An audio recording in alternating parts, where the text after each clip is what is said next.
नमस्कार, news India देख रहे हैं आप। मैं हूं आपके साथ पूजा अग्रवाल।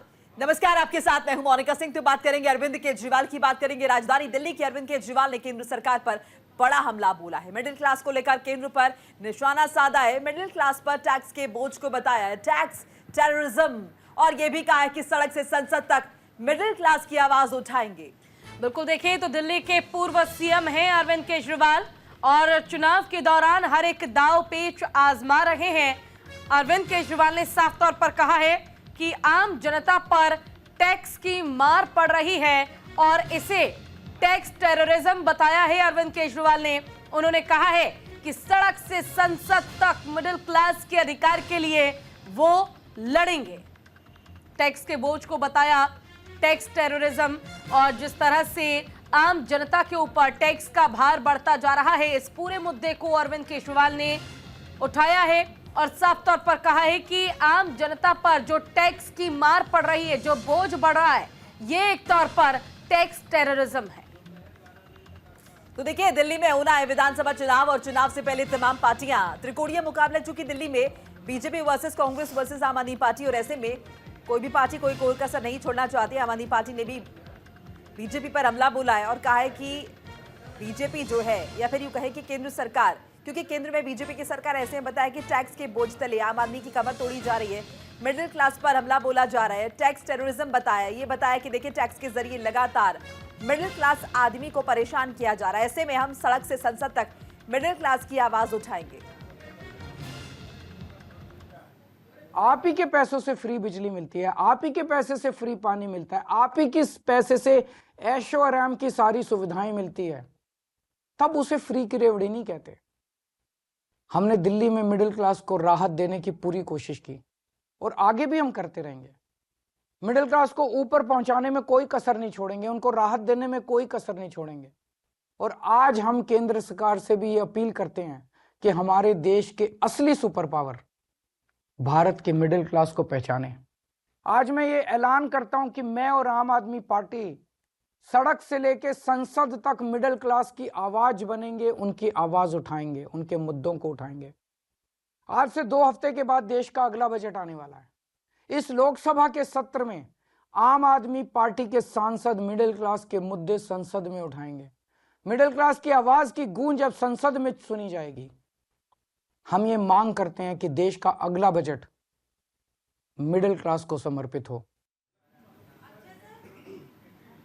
और देखिए, अरविंद केजरीवाल की केंद्र सरकार से 7 डिमांड है। वो डिमांड क्या है? देखिए, शिक्षा का बजट 2 से बढ़ाकर 10% किया जाए, ये पहली मांग है। शिक्षा पर जोर दिया है अरविंद केजरीवाल ने। साथ ही प्राइवेट स्कूलों के फीस पर लगाम लगाने की बात भी अरविंद केजरीवाल ने कही है। मोनिका, तो देखिए, डिमांड का जिक्र हो रहा है और लगातार आपको डिमांड्स भी बता रहे। प्राइवेट स्कूलों की फीस पर लगाम लगे, उच्च शिक्षा के लिए सब्सिडी मिले, स्कॉलरशिप जो है वो दी जाए छात्रों को। ये अरविंद केजरीवाल ने मांग रखी है केंद्र सरकार से। कहा है कि छात्रों की मदद होनी चाहिए। इसके अलावा देखिए, अगर हम स्वास्थ्य के क्षेत्र की बात करें, तीसरी डिमांड बता रहे हैं, हेल्थ का बजट बढ़ाकर 10% किया जाना चाहिए। ये अरविंद केजरीवाल की मांग है केंद्र सरकार से। बिल्कुल, देखिए, और इनकम टैक्स को 7 से बढ़ाकर 10 लाख किया जाए, ये भी डिमांड की गई है। ये चौथी डिमांड हम आपको बता रहे हैं जो अरविंद केजरीवाल ने की है। वहीं आवश्यक वस्तुओं के ऊपर से जीएसटी को खत्म कर दिया जाए। जो तमाम ऐसी जरूरत की चीजें हैं जिन पर जीएसटी केंद्र सरकार लगाती है, उसे समाप्त करने की मांग की गई है। सीनियर सिटीजन्स के लिए मजबूत रिटायर प्लान उनके लिए तय किया जाए, निर्धारित किया जाए, ताकि जब वो रिटायर हो तो उन्हें अमाउंट जो है पैसों का, वो उनके हिसाब से मिल पाए। बिल्कुल, देखिए, देश के सभी अस्पतालों में एक तो ये कहा है कि सीनियर सिटीजन का इलाज जो है अस्पतालों में होना चाहिए। इसके अलावा रेलवे में सीनियर सिटीजन को 50% की रियायत भी दी जाए। तो वरिष्ठ नागरिकों का जिक्र किया और कहा है कि रेलवे में रियायत मिलनी चाहिए। 50% की रियायत का जिक्र किया है, यानी कि बड़ा दांव खेला है। छात्रों की बात कर चुके हैं, सीनियर सिटीजन की बात भी जो है अरविंद केजरीवाल लगातार कर रहे हैं, और ये भी कह रहे हैं महिलाओं के लिए भी स्कीम का ऐलान उनकी तरफ से किया गया। स्वास्थ्य के क्षेत्र की बात की है। बिल्कुल, देखिए, टैक्स के बोझ को बताया टैक्स टेररिज्म, और कई ऐसी डिमांड और मांग की गई है अरविंद केजरीवाल की ओर से, जिसे लेकर केंद्र सरकार को, बीजेपी को घेरने की कोशिश अरविंद केजरीवाल ने की है। देखिए, केंद्र सरकार पर बड़ा हमला बोला अरविंद केजरीवाल ने। उन्होंने शिक्षा हो या फिर बुजुर्गों को मुफ्त इलाज हो, पेंशन राशि हो, हर एक मुद्दे को उठाया है। चलिए खबरों में बढ़ेंगे आगे, जहां अरविंद केजरीवाल का अमित शाह पर हमला। दिल्ली की सुरक्षा व्यवस्था पूरी तरह से ध्वस्त हो चुकी है और दिल्ली पुलिस गुंडों को संरक्षण दे रही है, अरविंद केजरीवाल का ये कहना है। देखिए, दिल्ली पुलिस बीजेपी का चुनाव प्रचार कर रही है, ये आरोप लगाया है। पुलिस को सीधे गृह मंत्रालय से आदेश मिल रहा है। पूरी दिल्ली में इस वक्त डर का माहौल है, अरविंद केजरीवाल ने आरोप लगाया। आम आदमी पार्टी ने दिल्ली की कानून व्यवस्था को लेकर केंद्रीय गृह मंत्री अमित शाह पर हमला बोला और कहा है कि दिल्ली पुलिस बीजेपी के इशारों पर काम कर रही है, बीजेपी का चुनाव प्रचार कर रही है, गुंडों को संरक्षण दिया जा रहा है, बीजेपी द्वारा ये बड़ा आरोप। मुख्यमंत्री आतिशी ने प्रेस कॉन्फ्रेंस कर शाह पर निशाना साधा और बीजेपी कार्यकर्ताओं पर गंभीर आरोप भी लगाए। साथ ही आप चीफ अरविंद केजरीवाल ने आरोप लगाया कि दिल्ली पुलिस गुंडों को संरक्षण दे रही है। पूरी दिल्ली में इस वक्त डर का माहौल है।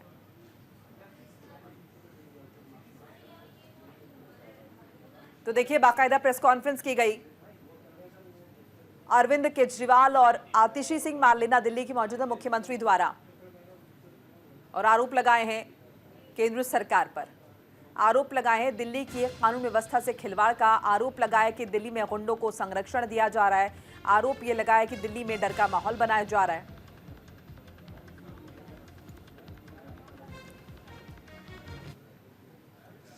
पूरी दिल्ली में भारतीय जनता पार्टी अपनी ऐतिहासिक हार की तरफ धीरे धीरे, या मैं कहूँ तेजी से बढ़ती जा रही है।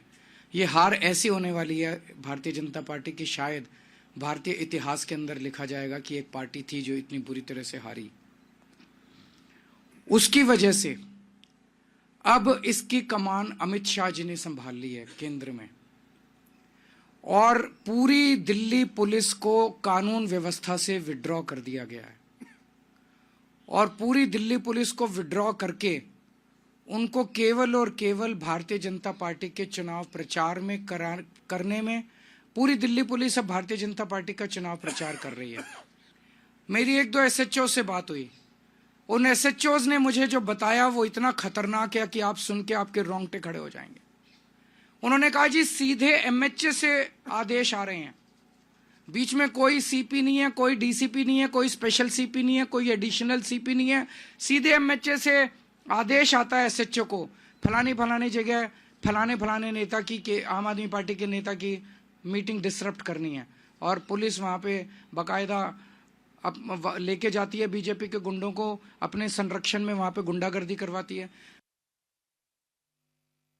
दहशत का माहौल भारतीय जनता पार्टी द्वारा कालकाजी विधानसभा क्षेत्र में बनाया जा रहा है।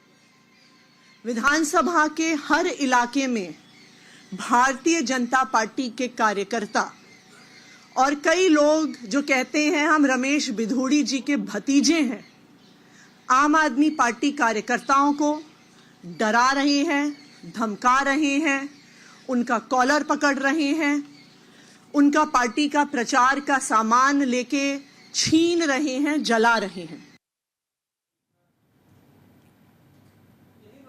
और देखिए, आपने बीजेपी पर कई गंभीर आरोप लगाए हैं। दिल्ली में वोटरों को धमकाया जा रहा है, पहला आरोप। लोगों को धमका रही है बीजेपी, लोग काफी परेशान हो चुके हैं। दिल्ली में बीजेपी गुंडों को संरक्षण दे रही है। दिल्ली में बीजेपी खुलेआम पैसा बांट रही है। वहीं बीजेपी के लोगों को दिल्ली पुलिस का संरक्षण पूरा मिल रहा है। दिल्ली की सुरक्षा व्यवस्था पूरी तरह से ध्वस्त हो चुकी है। पूरी दिल्ली में इस वक्त डर का माहौल है और दिल्ली में बीजेपी खुलेआम गुंडागर्दी पर उतर आई है। मतदान के दिन भी वोटरों को रोका जा सकता है। ये देखिए, ये कई ऐसे गंभीर आरोप हैं जो आपने, बीजेपी ने जिस तरह से दबाने की कोशिश की है आपको, उसको लेकर खुले आरोप लगाए हैं। गुंडों को संरक्षण दिया जा रहा है, आपका ये कहना है। मुख्यमंत्री आतिशी ने कहा कि जिस दिन चुनाव होंगे, जिस दिन वोटिंग होगी, उस दिन भी चीजों को प्रभावित किया जा सकता है, लोगों को रोकने की कोशिश की जा सकती है।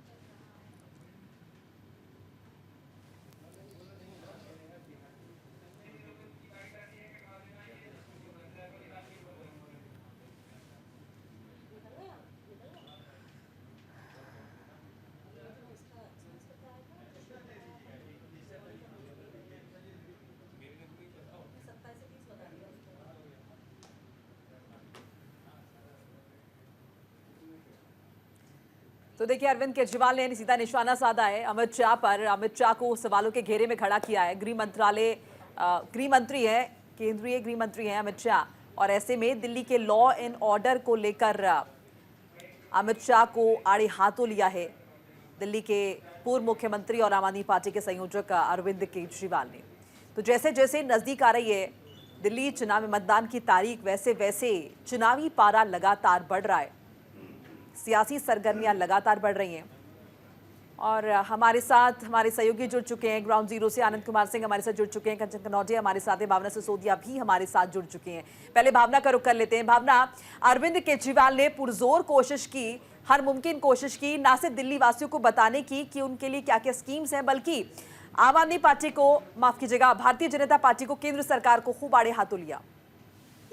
जी देखिए, बात बिल्कुल सही है। जैसे जैसे चुनावी तारीख नजदीक आ रही है वैसे वैसे अरविंद केजरीवाल पूरी तरीके से भाजपा के ऊपर हमलावर हो रहे हैं, तो वहीं दिल्ली की जनता के लिए एक के बाद एक सौगात लेते हुए नजर आ रहे हैं। वहीं आज आम आदमी पार्टी ने अपना दूसरा संकल्प पत्र जारी किया, तो जहां उन्होंने दिल्ली की जनता को लेकर बात करी, मिडिल क्लास परिवार को लेकर बात करी कि जो कहीं ना कहीं जो टैक्स पेयर है वो उनको लेकर बात की गई, और साफ तौर पर केंद्र सरकार से तमाम 7 चीजों को लेकर मांग की गई।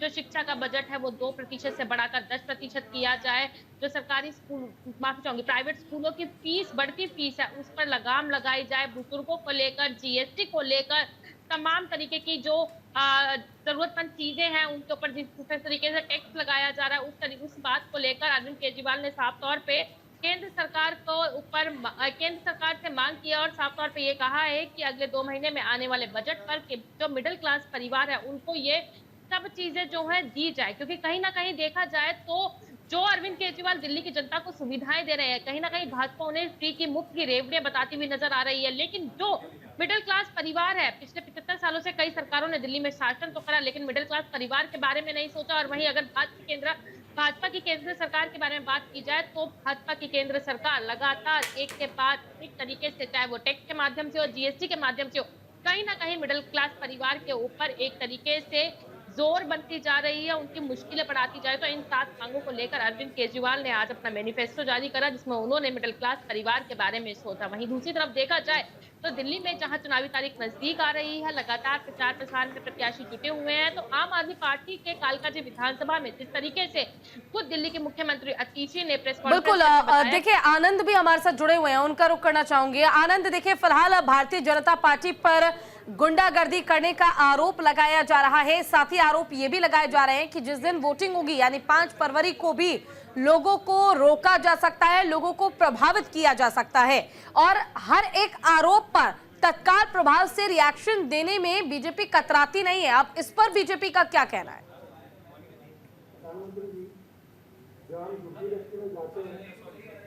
आपको समझना होगा जो समय है वो बहुत इंपॉर्टेंट है। चुनाव की घोषणा हो चुकी है, आचार संहिता लग चुकी है, और कहीं ना कहीं जब भी जहां भी आचार संहिता लगती है उसकी तो पूरी पावर चुनाव आयोग के पास चली जाती है। जो तमाम आरोप लगाए हैं आम आदमी पार्टी ने, उसको लेकर आपको समझना होगा। पहले भी अरविंद केजरीवाल यही तमाम सवाल उठाते थे।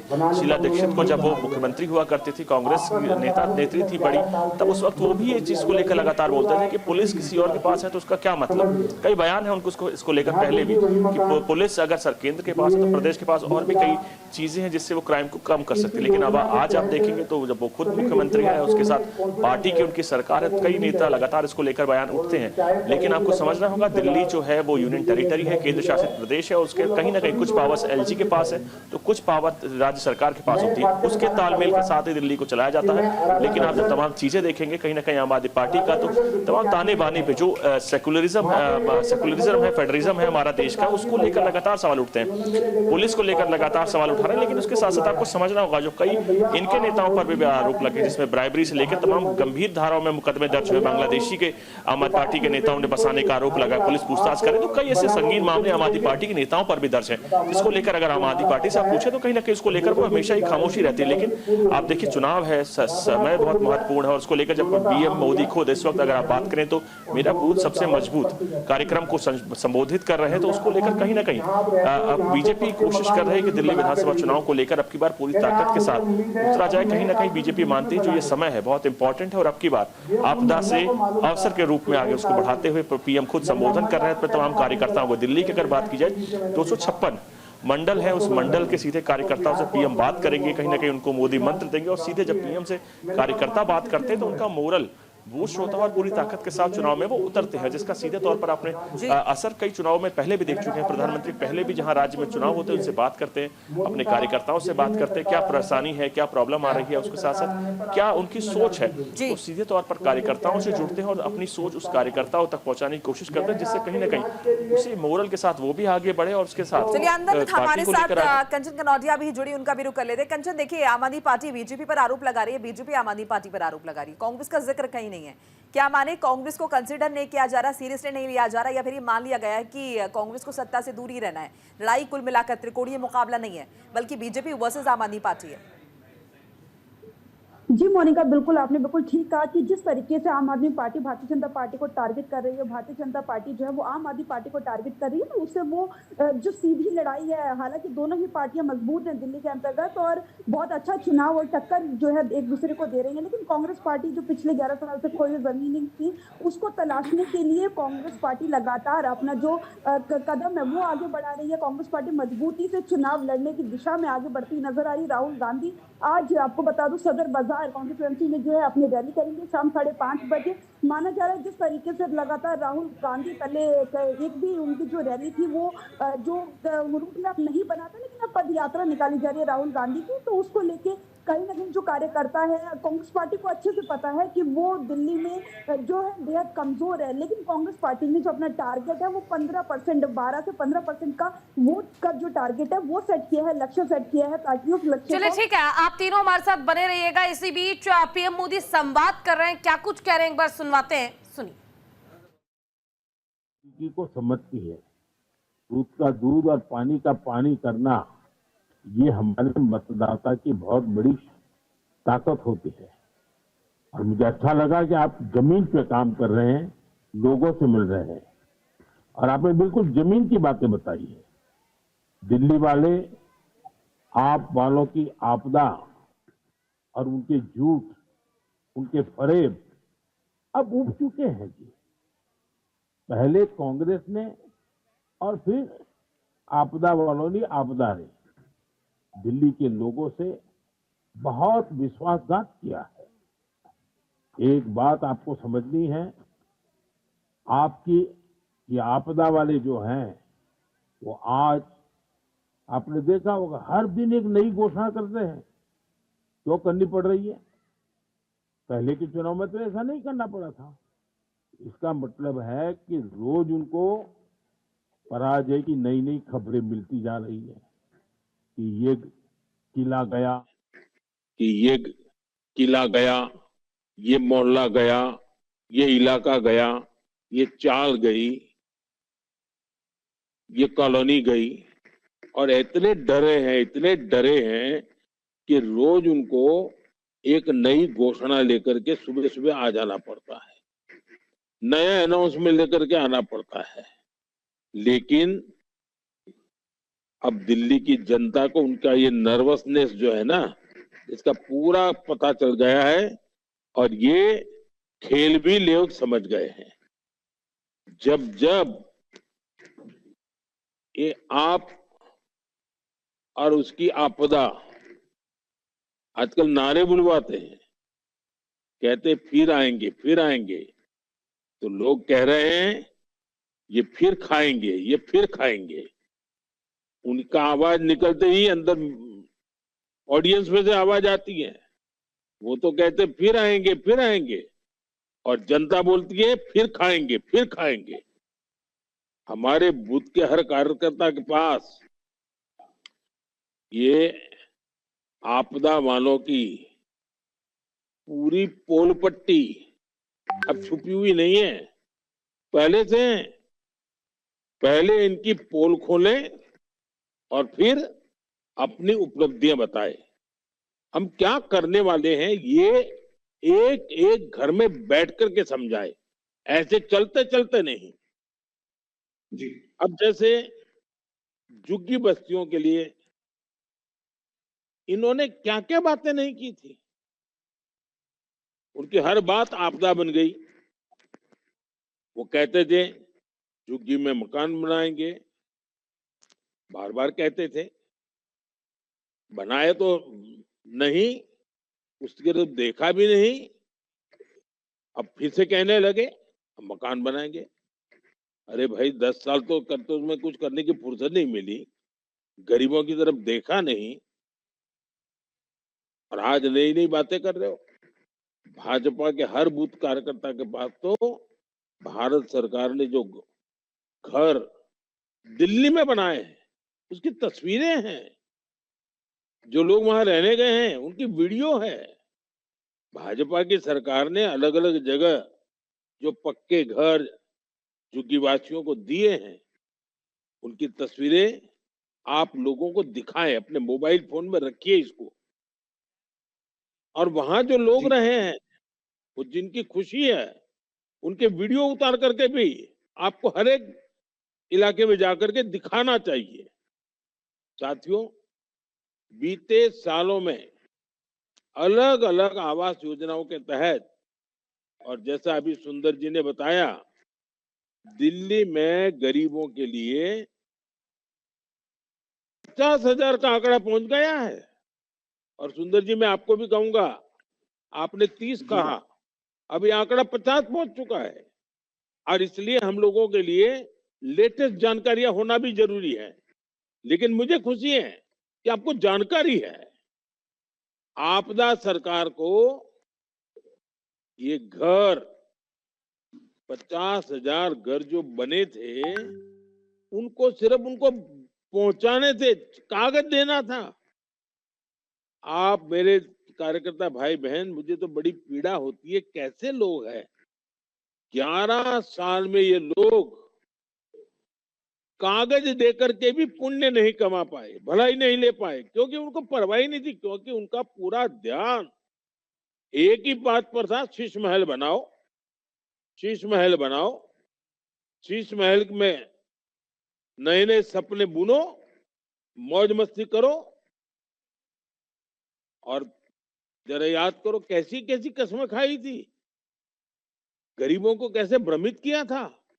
आज शीश महल देख करके हर दिल्ली वासी उनके झूठ को याद कर रहा है, उनके फरेब को याद कर रहा है। और यहाँ वक्त हो चला एक छोटे से ब्रेक का, फौरन हाजिर हो रहे, कहीं मत जाइएगा।